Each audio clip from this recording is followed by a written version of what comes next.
ਵਾਹਿਗੁਰੂ ਜੀ ਕਾ ਖਾਲਸਾ ਵਾਹਿਗੁਰੂ ਜੀ ਕੀ ਫਤਿਹ। ਆਗੇ ਸਾਖੀ 92 ਚੱਲੀ। ਗੁਰੂ ਕਰਨ ਕਾਰਨ ਪੰਥ ਕਾ ਵਾਲੀ, ਨਿਮਾਣਿਆ ਕੇ ਮਾਣ ਨਿਤਾਣਿਆ ਕੇ ਤਾਣ। ਗੁਰੂ ਗਰੀਬ ਨਿਵਾਸ ਪਰਮਾਤਮਾ ਸਵਰੂਪ ਸੂਰਤ ਬੰਬਈ ਵਿਖੇ ਬੜਾ ਭਾਰੀ ਦਰਬਾਰ ਲਗਾਇਆ। ਇਹ ਸ਼ਬਦ ਪੜਿਆ, ਤੇਰਾ ਕੀਤਾ ਜਾਤੋ ਨਾਹੀ ਮੈਨੂੰ ਜੋਗ ਕਿਤੋਈ, ਨਿਰਗੁਣਿਆਰੇ ਕੋ ਗੁਣ ਨਾਹੀ ਆਪੇ ਤਰਸ ਪਈ ਹੋਈ। ਤਰਸੋ ਪਿਆ ਮਿਹਰਾ ਮਤੀ ਹੋਏ ਸਤਿਗੁਰ ਸੱਜਣ ਮਿਲਿਆ, ਨਾਨਕ ਨਾਮ ਮਿਲੇ ਤੈ ਜੀਵਾ ਤਨ ਮਨ ਥਿਤੈ ਹਰਿਆ। ਇਹ ਸ਼ਬਦ ਸੁਣ ਕੇ ਤਾਂ ਕੁਸ਼ਾਲ ਸਿੰਘ ਮਜੈਲ ਹੱਥ ਜੋੜ ਕਰ ਬੇਨਤੀ ਕਰੀ, हे गुरु महाराज सच्चे पातशाह कलगीधर जगत गुरु जी, कृपा के समुंदर कल्याण को दाता जी आपके हजूर आपके पवित्र दर्शन करने को चारों ओर से देशा देशों दियाँ संगतां आई कर बैठ रही है जी। कृपा करके सरबत को दर्शन दे कर कृतार्थ करो जी, जिस करके सरबत उन्ना सबकी अभिलाखा पूर्ण होवे जी। ਤਾਂ सतगुरु गुरु गोबिंद सिंह दीन दयाल गुरु जी ने आज्ञा करी कि शंख दा आवाज़ा करके सबको बुलाओ और आगे को संध्या समय रहरास दे पाठ करने समय शंख पूरिया करो। दूजी वारी आरता पढ़ करो पूरी, क्योंकि सर्व को खबर होई जाती है सब सिख संत सुनकर आए जाते हैं। जेड़ा सिख रहरास दा पाठ नहीं पढ़ेगा और ना प्रेम से श्रवण करेगा, उसका दीन दुनिया विखे और दरबार विखे मुकाला होवेगा। इतना सुनकर संगत चरनी आन लगी। अनेका भेटां आईयां, भेटां कीतियां। एक सिख हाथ जोड़कर बेनती कीती, जेड़े किरती मेहनती रहरास दे पाठ नहीं करते और कन्ना करके नहीं सुनते, उन्हां वास्ते हजूर दा की हुक्म है। बचन होया, जद शंख दा आवाज़ा होए तद उठकर दोनों हाथ जोड़कर खड़ोई जावो और कीर्ति राही राह रोककर सब श्री वाहिगुरु जी का जाप करन और अकाल पुरख को हृदय विखे तार कर पुकार करो। श्री गुरु नानक निरंकार विष्णु अवतारी, पूरन कलाकारी सर्व संकट जिसने है तारी। श्री गुरु तेग बहादुर साहिब गुरु गोबिंद सिंह जी परोपकारी, जिन्होंने हिंद धर्म रखने के कारण देह तारी। जिन्हें जिन्हें नाम ते आया तिनके काग सरे। हे सिखो, गुरु ग्रंथ साहिब जी के हजूर हाथ जोड़ो। जिथे गुरु ग्रंथ साहिब जी ना मौजूद होवे, उत्थे रहरास पढ़ने वाले सिंह दे हजूर हाथ जोड़कर खलोई कर अरदास सुन के सब उसके चरनी लगो। श्री वाहिगुरु धन गुरु जाप करो। संगत लगी उचार करने, फिर हुक्म हुआ, तुसी अर्ज करो, सर्व मनोरथ तुहाडे अकाल पुरख पूर्ण करेगा। एक सिख बेनती कीती, जी मेरे शरीर को हमेशा कष्ट रहता है जी। तां बचन हुआ, श्री गुरु ग्रंथ साहिब जी दे हजूर अरदास करो और गुरु की सेवा करो। लंगर विखे झूठे भांडे मांजो, तुहाडा शरीर कंचन जैसा होवेगा। फिर दूसरे सिंह अर्ज करी, सच्चे पातशाह मेरे डंगर राजी नहीं रहते हैं। बुरा बचन किया, गौआं के दुध दा दही बना के केसी स्नान सिंगा को करावो और गुरु के लंगर विच दुध पावो। गुरु के लंगर दा जल पिलावो, तुहाडे सर्व रोग डंगरा के दूर होणगे। गुरु जी, मेरे पुत्र दी कुड़माई ब्याह नहीं हुंदा जी। हे सिखा, तू श्री गुरु ग्रंथ साहिब जी के हजूर अरदासा करा और सुखना सुख तेरी इच्छा पूरी होवेगी।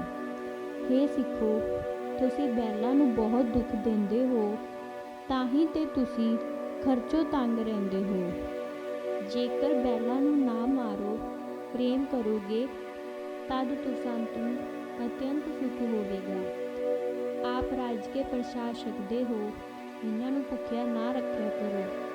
जो भुखे रहंदे हन ਤਾਂ ਸਰਾਪ ਲੋਕ ਪਰਲੋਕ ਵਿੱਚ ਦੁੱਖ ਪਾਉਣਾ ਪੈਂਦਾ ਹੈ। हे ਗੁਰੂ ਜੀ, ਮੈਂ ਬੜਾ ਨਿਰਧਨ ਹਾਂ ਜੀ, ਮੇਰੇ ਪੁਰ ਆਪਣੀ ਕਿਰਪਾ ਦ੍ਰਿਸ਼ਟੀ ਕਰੋ ਜੀ। ਗੁਰੂ ਜੀ ਹੁਕਮ ਕਿਹਾ, हे ਸਿੱਖਾ, ਤੂੰ ਕੇਵਲ ਦਸਵੰਧ ਦਾ ਹਿਸਾਬ ਕਰਕੇ ਸਿੱਖਾਂ ਸੰਤਾਂ ਬੇਹੰਗਮਾ ਨਿਹੰਗਾ ਸਿੰਘਾਂ ਕਿਉਂ ਪ੍ਰਸ਼ਾਦੇ ਛਕਾਇਆ ਕਰ, ਅੰਨ ਧਨ ਦੀ ਥੋਟ ਨਾ ਆਵੇਗੀ। ਇੱਕ ਸਿੰਘਣੀ ਹੱਥ ਜੋੜ ਪ੍ਰਾਰਥਨਾ ਕਰੀ ਜੀ, ਮੇਰੇ ਬੇਟੇ ਜਨਮ ਕਰਨ ਮਰ ਜਾਂਦੇ ਹਨ ਜੀ, ਮੇਰੇ ਪਾਸ ਧਨ ਬਹੁਤ ਹੈ।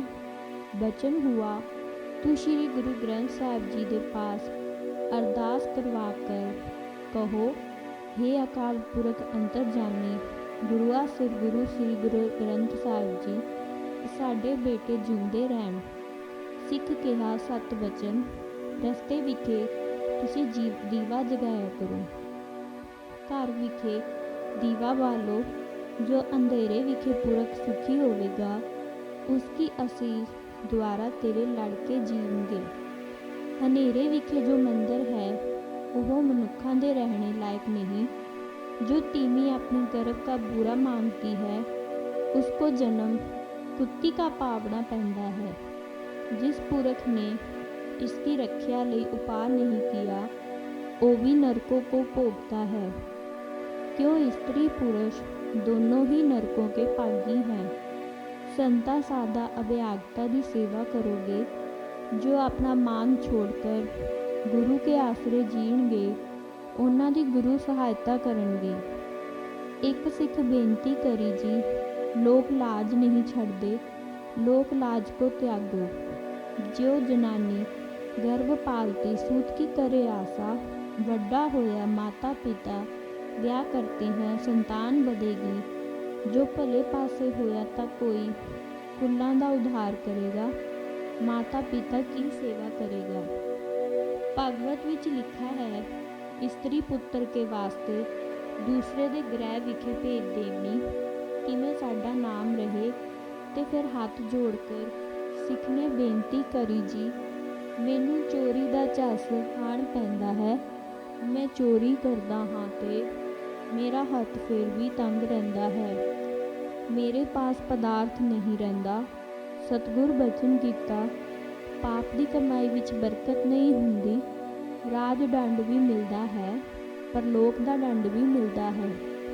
ਤੂੰ ਦਸਾਂ ਨੋਹਾਂ ਦੀ ਕਿਰਤ ਕਰ, ਵੰਡ ਕੇ ਛਕੇਗਾ, ਤੇਰੀਆਂ ਅਨੇਕਾਂ ਕੁੱਲਾਂ ਤਰ ਜਾਣਗੀਆਂ। ਗੁਰੂ ਜੀ ਸ਼ਬਦ ਉਚਾਰਿਆ, ਚਾਰੇ ਕੁੰਡਾਂ ਜੇ ਭਵੇ ਤਰ ਜਾਣਗੀਆਂ। ਗੁਰੂ ਜੀ ਸ਼ਬਦ ਉਚਾਰਿਆ। ਗੁਰੂ ਜੀ ਬਚਨ ਕੀਤਾ, ਸੰਸਾਰ ਦੀ ਖੱਟੀ ਧਰਮ ਸੇ ਖੱਟੋ, ਕਾਲੇ ਖਾਏ ਕਿਛੋ ਹੱਥੋਂ ਦਿਓ, नानक राहो पछाणे से। गुरु जी सिक्खा प्रति उपदेश किया, दर्शन दिया खुशी किया, सिक्खा नु आज्ञा देकर रुखसत दिया, सरब कथा पूर्ण किया, साखी पूरी हुई। आगे साखी 93 चली। गुरु सच्चा पातशाह करण कारण कलगीधर पंथ का वाली गुरु गोबिंद सिंह जी के हजूर संगतां आईयां दर्शन करने ਲਈ और दर्शन दिया और संगतां को निहाल किया। संगतां ने भेंटां किया, अरदासी अरदास किया। एक सिंह उठ बेनती की, गुरु जी शब्द उचारिया, रे मन ऐसो करे सन्यासा, बन से सदन सबे कर समझो, मन ही माहे उदासा। गुरां पुछया, सिखा कहो कि मन तेरे विच गुजरी है। तां सिख हाथ जोड़ कर बेनती करी, गुरु जानी जान, साडा ग्राम गिलजलियां लुट लिता ते मेरी इस्त्री भी खो के लै गए हन।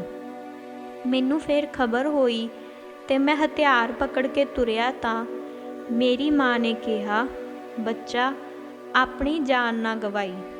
तीमी जिस समय दूजे पुरुष साथ मिल जाती है तां फिर उसको पिछला खावंद भुल जाता है। तू नेहक अपनी जान नू ना गवाई। तू एक आदमी है, पठान बहुत भारी फौजां दा मालक है, तू मेरे आखे लग जा। तू पूरा रस्सा लैके घोड़ियां दी टहल विखे जा रहो, जद तेरा दा लग जावेगा तदों तू लैके आ जामी। ਮਾਈ ਦਾ ਬਚਨ ਮੰਨ ਕੇ ਮੈਂ ਗਿਆ। ਜਾ ਕੇ ਮੈਂ ਨੌਕਰ ਰਿਹਾ ਤੇ ਭੇਤ ਲੱਗਾ ਕੱਢਣ। ਜਦ ਭੇਤ ਲੱਗਾ, ਜਿਸ ਘੋੜੇ ਪਰ ਮੇਰੀ ਇਸਤਰੀ ਚੜ੍ਹਿਆ ਕਰਦੀ ਸੀ ਉਸ ਦੀ ਸਿਆਣ ਕੀਤੀ ਤੇ ਕੀ ਦੇਖਿਆ, ਸੋ ਜੱਟੀ ਪਠਾਨ ਨਾਲ ਬਹੁਤ ਮਿਲੀ ਹੋਈ ਹੈ ਤੇ ਵੱਡੇ ਵੇਲੇ ਡੇਰਾ ਕੂਚਕੀਆਂ ਤੇ ਮੈਂ ਉਹ ਘੋੜਾ ਆਪਣੇ ਅੱਗੇ ਲਗਾ ਲਿਆ। 12 ਕੋਸ ਤੇ ਆਣ ਕਰ ਘੋੜਾ ਬਨ ਕੇ ਸੋ ਗਿਆ। इतने ਨੂੰ ਪਠਾਨ भी आन पहुँचा खोज लैके। जट्टी देख कर बहुत खुश हुई और जफ्फी पा लई। तुरक ने कहा, मैं तेरा मांस चक्का साथ खाऊंगा, और यह बचन कहकर मेरे साथ लगा कुल्लने। जट्टी भी उसकी मदद करने लग पड़ी। कभी मैं ढा लेता, कभी उसने मैनू ढा लेता और उड़क मेरे को छोड़ दिया ਤੇ ਪਠਾਨ ਤੇ ਜੱਟੀ ਆਪਸ ਵਿੱਚ ਲੱਗੇ ਰਹਿਣ। ਇਸ ਜੱਟ ਵਿੱਚ ਬਹੁਤ ਕੁਵਤ ਹੈ, ਇਹ ਕੀ ਖਾਂਦੇ ਹੈ? ਤਾਂ ਜੱਟੀ ਨੇ ਕਿਹਾ, 2 ਚੀਜ਼ਾਂ ਖਾਂਦੇ ਹੈ। ਇੱਕ ਤਾਂ ਮੱਝ ਦਾ ਦੁੱਧ ਪੀਂਦੇ ਹਨ ਔਰ ਗੁੜ ਖਾਂਦੇ ਹਨ, ਕਮਾਦ ਚੁਗਦੇ ਹਨ। ਜੱਟੀ ਉਸਨੂੰ ਗਲੀ ਲਾ ਲਿਆ। ਇਤਨੇ ਚਿਰ ਤੱਕ ਮੈਨੂੰ ਹੋਸ਼ ਆ गई ਤੇ फिर उसी पठान की तलवार मेरे हाथ में आई। जब चलाई तब उसी वक़्त पठान को कत्ल किया ते फिर मैं हजूर सिखणी को साथ ले आंदा है।